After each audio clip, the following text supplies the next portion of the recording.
સુરત શહેરમાં માદક દ્રવ્યોના દૂષણને ડામવા માટે કાપોદ્રા પોલીસે અત્યાર સુધીની સૌથી સખત કાર્યવાહી કરી છે.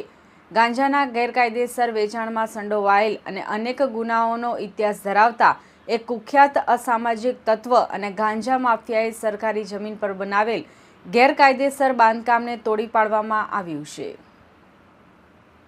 પોલીસ દ્વારા જેના કાયદેસર બાંધકામ પર બુલડોઝર ચલાવવામાં આવ્યું છે તે આરોપીનું નામ હિંમત શ્યામજીભાઈ હળિયા છે. હિંમત હળિયા સામે કાપોદ્રા પોલીસ સ્ટેશનમાં એનડીપીએસ એક્ટ હેઠળ ગુનાઓ નોંધાયેલા છે.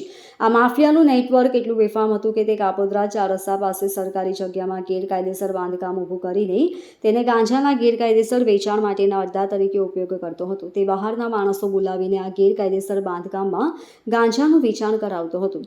પોલીસ ઇન્સ્પેક્ટર એમબી ઓસુરાના નેતૃત્વ હેઠળની ટીમે નો ડ્રગ્સ ઇન સુરત અભિયાન અંતર્ગત આ ગાંજા માફિયાની સમગ્ર પ્રવૃત્તિઓની માહિતી એકઠી કરી તપાસમાં બહાર આવ્યું કે હિંમત હળિયા માત્ર એનડીપીએસ એક્ટ જ નહીં પણ મારામારી અને ખંડણી જેવા ગંભીર ગુનાઓમાં પણ સંડોવાયેલો હતો.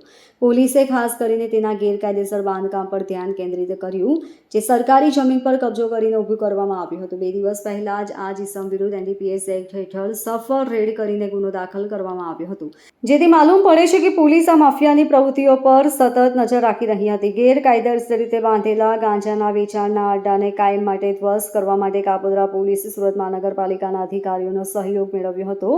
પોલીસ સ્ટાફના પૂરતા બંદોબસ્ત સાથે હિંમત શ્યામજીભાઈ હળિયા દ્વારા કરાયેલું કાપોદ્રા ચાર રસ્તા પાસેનું ગેરકાયદેસર બાંધકામ બુલડોઝરની મદદથી તોડી પાડીને સફળ ડિમોલિશનની કામગીરી કરવામાં આવી હતી. Bureau report LK star news, Surat.